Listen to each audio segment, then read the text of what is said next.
네, 안녕하십니까. 최신 공격 동향 및 어택 서페이스 매니지먼트의 중요성에 대해 발표하게 된 S2W의 박태웅이라고 합니다. 오늘 발표 순서는 사이버 위협 방어 체계를 시작으로 해서 저희 실제 이 어택 서페이스 매니지먼트 솔루션을 사용하고 있는 고객들의 유즈 케이스를 마지막으로 해서 발표를 진행하도록 하겠습니다. 기술이 많이 발전하고 급속하게 또 인터넷 인프라가 많이 증가하고 있고, 거기에 따라서 외부 위협 공격이 엄청 많이 증가하고 있습니다. 최근에는 뭐 더불어서는 클라우드 전환이 많이 또 이루어지고 있었고, 추가적으로는 재택근무가 많이 뭐 이루어지고 하면서 보안 영역 밖에 공격 표면들이 많이 발생이 되었었고요. 또는 IoT 기기도 많이 생기다 보니까 그만큼 해킹 공격이나 외부 위협 공격이 지속적으로 늘어나고 있다고 보시면 좋을 것 같습니다. 이러한 사이버 위협 방어 체계를 위해서 지금 목록에 보시는 것처럼 뭐 많이 보셨겠죠. 방화벽부터 시작해서 웹 방화벽이나 또는 뭐 디도스 방화벽 또는 뭐 엔드포인트까지 들어가는 뭐 저희가 자주 사용하게 있는 뭐 집에서도 쓰고 있는 백신까지도 해서 정말 수만 가지, 정말 여러 가지의 보안 제품군이 이런 내부 인프라의 요소에 설치가 돼서 운영이 되고 있습니다. 실제로 아직까지도 이러한 보안 제품들은 지속적으로 좀 고도화가 되고 있고, 신기술이 적용이 되면서 요즘 좀 화두가 되고 있는 뭐 AI 적용이라든가 또는 뭐 빅데이터 분석이라든가 정말 여러 가지 기능을 통해서 발전하고 있습니다. 하지만 오늘날까지도 이렇게 방어 체계를 구축하는데도 불구하고 침해 사고와 사이버 범죄가 계속 일어나고 있습니다. 그림에서 보다시피 뭐 개인정보는 뭐 기본적으로 털리는 게 많이 있고요. 추가적으로는 뭐 내부에 있어야 될 어떤 기밀 문서나 또는 회의 문서라든가 아니면 대외비 문서가 굉장히 많이 유출되고 다크웹 내에서 유통이 되고 있습니다. 실제 저희가 모니터링을 지속하다 보면은 뭐 히든 채널 내에 올라와 있는 유출 정보가 정말 상상도 못할 정도로 많이 보여지고 있고요. 실제 저희가 어떤 그런 데이터를 받아봤을 때는 좀 민감한 정보가 많이 들어있는 경우가 굉장히 많았었습니다. 이렇게 발생한 사고에 대한 분석 자료입니다. 2020년 주요 해킹 사고 원인을 좀 보시면 여러 가지 원인이 있겠지만 지금 보시면은 크리덴셜 스토핑이라는 부분이 23%로 가장 높은 비율을 차지하고 있습니다. 그럼 왜 2020년에 이 크리덴셜 스토핑이 많이 발생했느냐? 아마 아시는 분은 아시겠죠. 우리 정말 너무 힘들게 했던 그 코로나 바이러스 때문에 원격 근무가 많이 활성화가 됐었습니다. 대부분 재택을 하면서 집에 있는 PC들을 많이 사용하셨었고요. 그런 집에 있는 PC들은 보안 영역 밖에 있는 하나의 그 공격 표면이 됩니다. 그러다 보니까 PC에 어떤 악성 코드가 실행이 되거나 스틸러봇이 감염이 되게 되면은 감염된 스틸러봇에 의해서 안에 들어있는 계정이 탈취가 됩니다. 실제 저희가 계정 유출 정보를 많이 파악해 본 결과 2020년 때쯤에 했을 때 이런 스토핑 공격에 의한 계정 유출이 엄청 늘었습니다. 실제로 이게 왜 위험하냐면 뭐 간단히 생각을 해보면 대부분 사람들이 사용하는 아이디와 비밀번호는 동일한 패턴을 갖고 간 경우가 많습니다. 예를 들어서 제가 네이버에서 제 아이디와 패스워드를 쓰고 있으면 제가 회사에서 쓸 때는 저는 똑같은 아이디와 패스워드를 사용하고 있습니다. 그럼 예를 들어서 제가 집에서 쓰고 있는 네이버의 아이디가 해킹이 됐다. 그 아이디 패스워드는 제가 회사에 쓰고 있는 아이디 패스워드이기 때문에 이거는 결국 하나의 침해 사고의 원인이 될 수 있다고 볼 수가 있을 것 같습니다. 이렇게 이런 그 크리덴셜 스토핑이 좀 높긴 하지만 이게 뭐 보니까 2020년도니까 뭐 달라졌겠지라고 생각하시겠지만 21년도 역시도 이 스토핑 공격이 높은 비율을 차지하고 있습니다. 또한 좀 주목해 보셔야 될 부분이 취약점에 대한 내용이 좀 보실 겁니다. 뭐 OS 취약점 또는 파일 업로드 취약점이라든가 뭐 SQL 인젝션 취약점에 대한 정보가 좀 많이 보이고 있죠. 이런 취약점으로 인한 해킹 사고가 많이 발생하고 있습니다. 그래서 제가 예전에 영업을 하거나 뭐 하거나 했을 때는 디펜더스 뷰 말 그대로 이제 그 수비자의 관점에서 좀 생각을 했었습니다. 그냥 방화벽 정책을 다 그냥 막아버리지 뭐, 또는 허용 정책을 최소화하면 되겠지 뭐 또는 내부 자산 관리 뭐 되고 있나, 자산에 대한 관리가 좀 굉장히 어렵긴 하죠. 그리고 솔루션에서 제공하는 방어 체계, 예를 들어서 암호화라든가 또는 방화벽, 뭐 여러 가지 굉장한 솔루션들을 잘 구축하면 문제가 없겠지라고 생각을 하고 있었죠. 근데 제가 SW에 들어와서는 공격자들에 대한 정보라든가 분석 자료, 여러 가지 데이터들을 보면서 조금 놀랐습니다. 뭐 이렇게 보면은 어떤 정보를 탈취하는 게 가장 효과적일까? 이 그들의 생각이죠. 그리고 어떤 공격 표면이 가장 침투하기 좋을까? 공격 표면을 간단히 설명을 드리면 저희가 아무리 닫아놓고 쓴다 하더라도 어쨌든 어딘가는 열려 있습니다. 왜? 서비스는 외부로 많이 하지 않습니까? 그럼 웹에 어떤 취약점이 있다면 그게 하나의 공격 표면이 될 수 있다고 볼 수 있을 겁니다. 추가적으로 어떤 정보와 공격 방식이 ROI 관점에서 적합할까? 이거는 쉽게 얘기하면 공격자들도 그냥 침투를 하지 않습니다. 효율적으로 좀 침투를 하기 위해서 그들도 연구를 하고 공부를 하고 또 소통을 하고 있습니다. 실제 사이버 위협 동향을 좀 보시면은 글로벌하게는 약 2020년에서 21년 기준으로 좀 보시면 좋을 것 같습니다. 약간 3에서 400건 정도 주간에 발생하던 사고가 약 1000에서 2000건까지 좀 늘었고요. 국내도 원래는 주에 한두 개 정도 발생하던 사고가 그러니까 2021년 기준에는 주당 한 7건에서 8건, 거의 지금 4배가 증가를 했죠. 이렇게 증가하는 이유나 이런 부분들은 뒤에 좀 설명을 드릴 예정이고요. 보신다면은 이 랜섬웨어에서 피해 규모라든가 핵심 국가시설 피해 건수가 지속적으로 증가하고 있습니다. 자, 그럼 제가 왜 충격을 받았는지에 대한 부분을 좀 설명을 드리면, 첫 번째는 소통이 용이한 다양한 익명화 채널, 뭐 잘 아시겠지만 다크웹이라든가 또는 뭐 요즘 좀 많이 쓰고 있는 텔레그램 내에서 요즘 좀 악성 그룹이 많이 활동을 하고 있고요. 저희도 물론 텔레그램 계속 쫓아다니고 보고 있긴 하지만 이런 사이버 범죄를 일으키기 위한 소통이나 정보 교류를 굉장히 활발하게 하고 있습니다. 그 두 번째로는 이건 좀 제가 많이 놀랐는데, 공격 도구를 웹에서 다크웹이죠, 물론 다크웹 판매를 하고 있는데 그냥 판매를 하고 돈을 받는 것뿐만이 아니라 서비스를 하고 있습니다. 예를 들어서 제가 판매를 해서 구매를 하고 나서 사용법을 모를 때는 매뉴얼을 주고, 그리고 이 사용법에 대해서 모를 때는 심지어 사용법에 대해 상세하게 설명까지 해주고 있었습니다. 저희가 어떤 특정한 제품을 구매했을 때 뭐 패치를 받게 되고 기술 지원을 받게 되고 하지 않습니까? 그들도 그런 조직을 이루어서 이런 랜섬웨어를 잘 사용할 수 있게끔 생태계를 꾸려나가고 있었습니다. 그리고 이들이 최근에 이제 앞에서 보셨다시피 수익이 많이 발생하게 되면서 그 수익금을 투자에 운영하고 있었습니다. 이 투자란 부분은 새로운 전문가를 초빙하는 구인글이라던가 또는 그 판매 게시글을 올려서 좀 더 기술 강화를 위한 공부에 투자를 하고 있었습니다. 결국 저희가 방어 체계를 고도화할수록 그들도 공격 체계를 고도화하고 있다고 보시면 될 것 같습니다.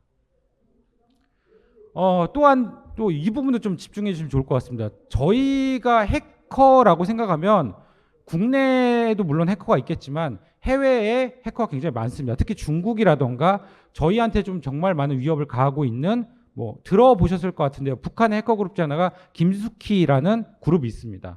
그럼 북한발 해커 공격 그룹 또는 뭐 러시아라든가 여러 해커 그룹이 있는데, 기존에는 뭐 글로벌하게 좀 해킹을 했다면 요즘은 저희 한국을 대상으로 하는 공격 그룹이 좀 발생하고 있다고 보시면 좋을 것 같습니다.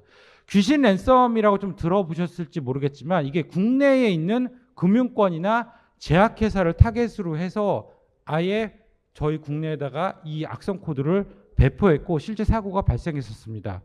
그리고 두 번째로 데모크로우라는 곳에 만든 마사칸 랜섬웨어라는 부분인데요. 이거 역시도 코드 문자로 확인해보니까 중국 문자열이 들어가 있는 게 봐서 중국발이라는 걸 좀 확인할 수가 있었고요.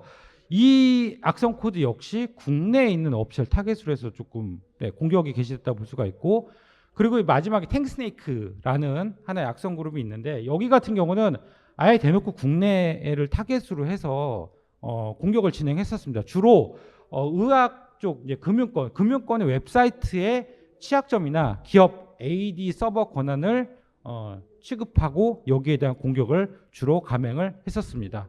이렇듯이 좀 저희도 이제는 해커들한테는 안전지대는 아니다라는 부분을 조금 유심히 봤으면 좋을 것 같습니다. 그다음 이제 어택 서페이스 매니저먼트에 대한 부분 좀 설명드리겠습니다.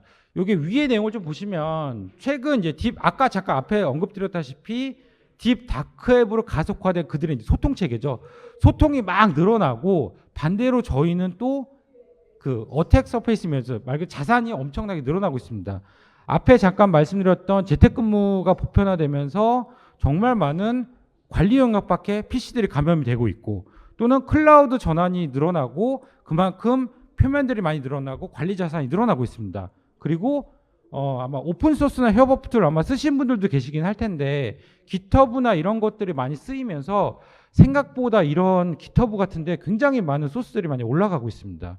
요건 진짜 관리 밖의 이야기죠. 근데 아직 저희는 대부분이 아직은 룰 기반의 대응을 좀 많이 하고 있다 보니까 공격자들 관점에서는 이런 부분을 알고 소통을 하고 이들이 우위를 좀 점해가고 있습니다.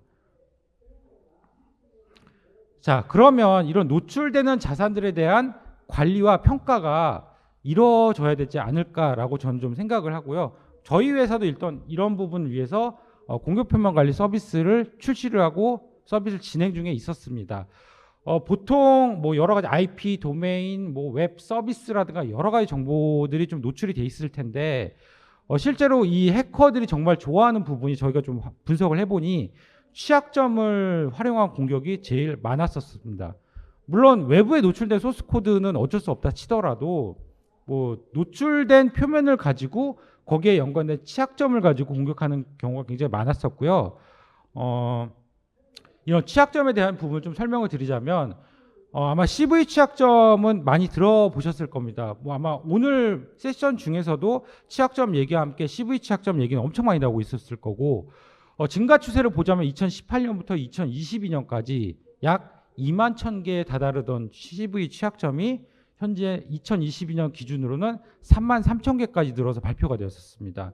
근데 문제는 이 발생되는 취약점들이 빨리 해결이 되면 좋지만 문제는 제조사들이 만든 제품이나 이런 부분에서 나온 취약점이 많다 보니까 패치가 나오기 전까지는 조치가 굉장히 이루어지기 어려운 상태입니다. 그래서 보통은 이런 발생된 취약점이 분석을 해봤더니 이제 3개월 이상 약 25만 개 이상이 패치가 되지 않고 남아있는 경우가 많았습니다. 그렇다면 해커들은 이런 취약점을 가지고 공격할 수 있는 표면이 더욱더 늘어나는 거죠. 기본적으로 OS에 대한 뭐 취약점도 있을 거고요. 그 다음에 뭐 오픈 소스라든가 엄청 많이 사용하죠, 저희들. 그런 것들은 취약점이 한두 가지가 아닙니다. 뭐 패치를 하고 넘어간다 하더라도 이런 경우가 좀 있었는데 패치를 받고 끝났다고 넘어갔는데 뭐 몇 개월 있다가 또 똑같은 비슷한 취약점이 또 발견되고 이런 경우가 굉장히 많죠.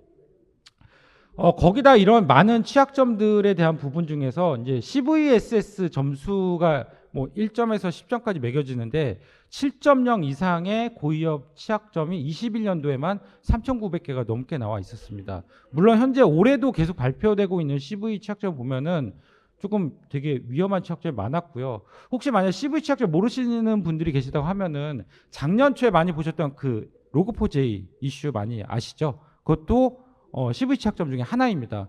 물론 이 로그4j보다 더 심각한 취약점들은 아직도 보여지고 있습니다. 그래서 보통 저희가 생각하는 이 프로텍션 서페이스가 보통 자산, 어플리케이션 그리고 서비스 부분만 생각하시는 경우가 많지만 확장해서 본다면은 정말 많은 표면들이 존재하고 있다라고 생각하시면 좋을 것 같습니다. 뭐 이런 부분이 단순하게 뭐 그냥 자산만 보면 끝나는 게 아니라 더 많은 부분을 봐야지 여기에 대한 대비 체계가 있는 것이 좋을 것 같다고 생각합니다. 네, 일단 이런 공격 표면에 대한 효율적 관리를 위해서는 자산 관리 방안이 아래와 같이 써 있습니다. 정말 중요하게 자산 식별이죠. 노출된 게 있나, 그죠? 그 다음에 식별된 자산 정보를 지속적으로 비식별 또는 비인가 자산을 모니터링해야 되는 부분들. 그 다음에 모니터링을 통해 탐지된 자산은 기존 식별 자산 목록의 편입. 이게 정말 된다면 좋지만 실제 현실적으로는 불가능합니다. 뭐 한정된 인원에 그 수많은 자산을 어떻게 다 관리를 하겠습니까? 심지어 저희 고객사 중에 자산 관리 솔루션을 쓰고 계시는데도 불구하고 저희가 물어봤습니다. 혹시 그럼 자산 정보를 좀 연계해서 저희가 좀 자산을 좀 더 잘 관리할 수 있을까요? 했더니 한마디 하셨습니다. 저희도 솔직히 자산이 어떻게 해야 되는지 모르겠습니다. 그만큼 자산은 계속 늘어나죠. 관리는 어렵고. 그래서 최근에 아마 이게 RSA에서 아마 조금 화두가 되긴 했었는데 어택 서페이스 매니저먼트라는 이 말이 화두가 되면서 실제로 그 다양한 솔루션들이 출시되고 있습니다. 어택 서페이스 매니지먼트, ASM이라든가 여러 가지 솔루션인데 기본 골자는 대상 자산들을 뭐 IP, 도메인, 인증서 등을 스캐너를 가지고 계속 스캔을 합니다. 스캔한다는 거는 해당 IP의 모든 서비스를 두드려 봅니다. 막 두들겨서 열렸나? 닫혔나? 열렸나? 닫혔나? 열려있는 정보가 있으면 바로 즉각적으로 자산 현황을 제공합니다. 그럼 노출된 자산에 정보가 있을 겁니다. 이 노출된 자산이 뭐지? 웹 서비스인가? 아니면 SSL인가? VPN 접속할 수 있는 프로토콜이 나와 있는 건가? 라고 했을 때 CV 취약점 정보를 수집해서 연계를 합니다. 그러면 노출된 자산이 있고 이 자산에 취약점이 연계가 된다면 위험하네 라는 부분을 평가를 해주고 관리자에게 실시간으로 정보를 제공합니다. 대부분의 솔루션이 기본적으로는 이 기능을 수행하고 있고 저희도 역시 마찬가지입니다. 그러면 여기서 하나 의문이 드는데 아까 제가 잠깐 CV 발생된 개수를 보여드렸을 거예요. 근데 노출된 자산에 연관된 CV가 몇 개가 있을까요? 엄청 많습니다. 그럼 노출된 자산에 그 연계된 CV를 보고 이거 CV 연계됐다 하고 관리자가 어떻게 될까요? 아까 잠깐 제가 말씀드렸다시피 제조사에서 패치를 해주기 전까지 절대로 조치를 할 수가 없습니다. 그럼 어쩌라고 이렇게 나오죠. 대부분 이걸 쓰더라도 방치하거나 물론 중요한 게 있다면은 조치를 취하시긴 하겠죠.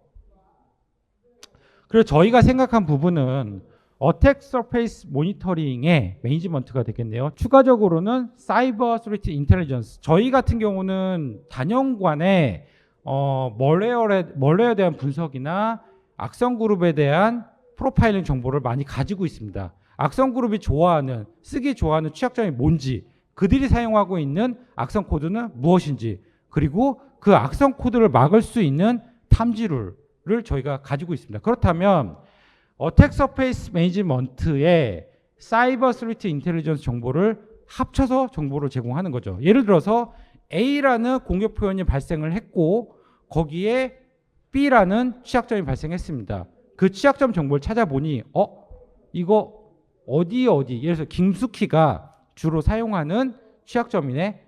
얘가 사용하는 하나의 공격 도구가 있네. 그럼 그거를 막을 수 있는 스노트 룰은 이거다. 그러면 해당 장비에다가 그 룰을 박아버리면 탐진을 할 수가 있겠죠. 그런 부분을 만들기 위해서 저희가 어택 서페이스 매니지먼트와 사이버 스레트 인텔리전스를 묶을 수 있는 서비스를 현재 제공하자고 합니다. 그래서 저희가 현재 CTI 드리븐 어택 서페이스 매니지먼트라고 총칭은 하고 있고요. 요거는 현재도 저희 분석가 팀들과 다양한 이제 저희가 지속 수집하고 있는 여러 정보를 통해 가지고 정보는 지금도 제공해드리고 있습니다. 그럼 과연 이걸 충분할까요? 이렇게만 하면은 이런 공격 표면들을 막을 수 있을까요?를 생각해봤습니다. 그래서 저희가 지금 이제 Continuous Automated Red Teaming이라는 개념을 좀 도입을 하고 있고요. 이게 실제로 세계에서도 되게 좀 핫한 하나의 어택 서페이스 매니지먼트 하나의 그 서비스 영역으로 자리를 잡고 있습니다. 지속 가능한 자동화된 레드 티밍, 공격 관점에서 좀 보자는 건데요. 예를 들어서 오펜시브 연구팀이 있을 겁니다. 오펜시브 연구팀은 발견되는 취약점들에 대해서 계속 연구하고 분석을 합니다. 이 CV 취약점들에 대한 평가가 필요한 거죠. 뭐가 진짜 위험한 거고 아닌 거고, 실행 가능한가? 이것들에 POC 코드가 있는가? POC 코드 만들어 보자. 이런 것들을 하는 거고요.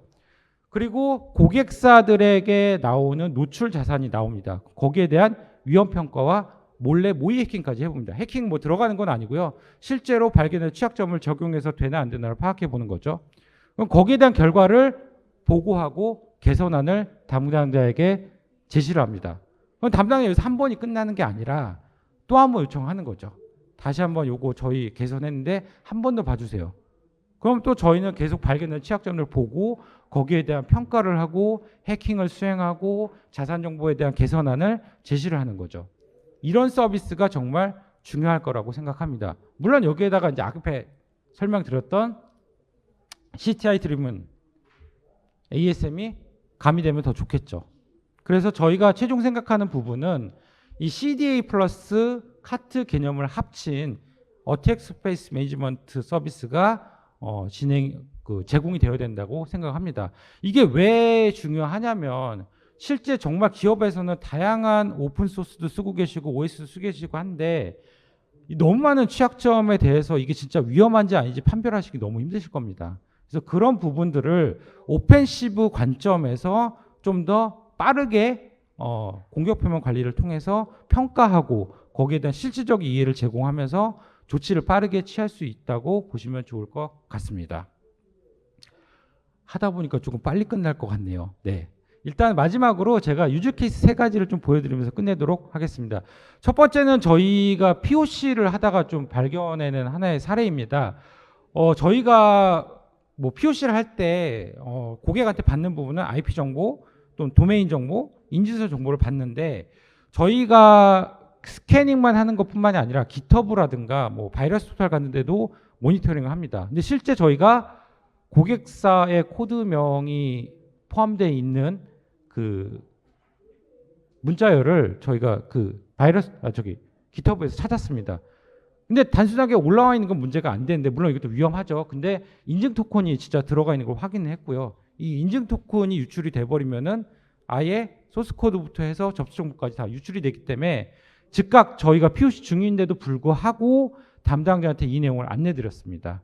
안내를 하고 이게 바로 테이크다운이 진행이 될 수 있도록 안내를 드렸고요. 다행히도 노출되기 나서 저희가 좀 빨리 발견해서 내려간 상태였었고 저희가 이후로도 이게 또 올라오는 게 있는지 또는 다른 데서 올라간 게 없는지는 지속 관찰을 하고 결과를 드렸습니다. POC는 했는데 아직 수준은 못한 것 같고요. 결과는 좋은 것 같은데 좀 기다려봐야 될 것 같습니다. 최신에 벌어진 사례입니다.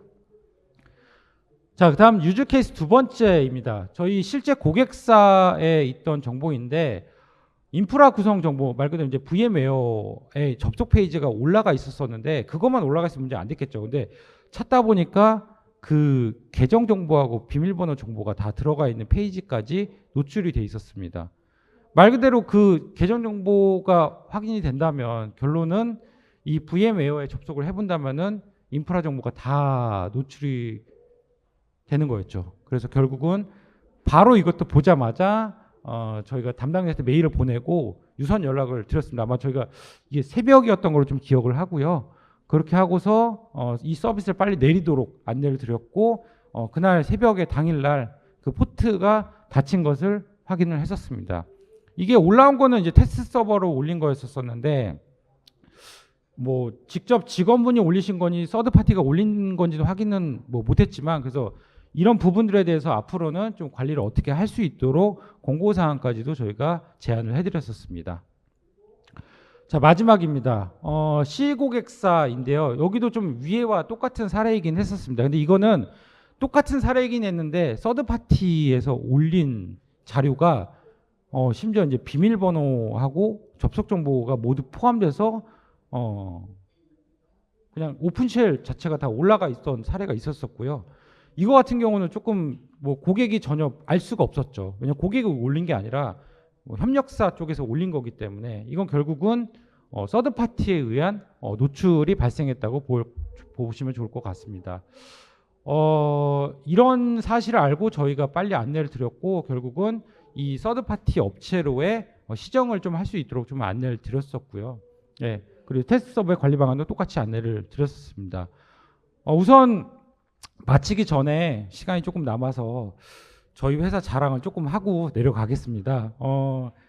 제가 이 회사를 아까 잠깐 좀 드리면 제가 이 서비스 때문에 잠깐 좀 드리고 싶었던 말씀이 있었었는데 이게 왜 가능한지에 대한 좀 말씀드리면 저희가 생각보다 좀 우수한 인재가 너무 많습니다. 뭐 카이스트 박사분들이나 뭐 석박사분들 또는 뭐 금보원이나 또 아니면 여러 경찰청 여러 데 근무하셨던 좀 분석가나 개발자분들이 많이 계세요.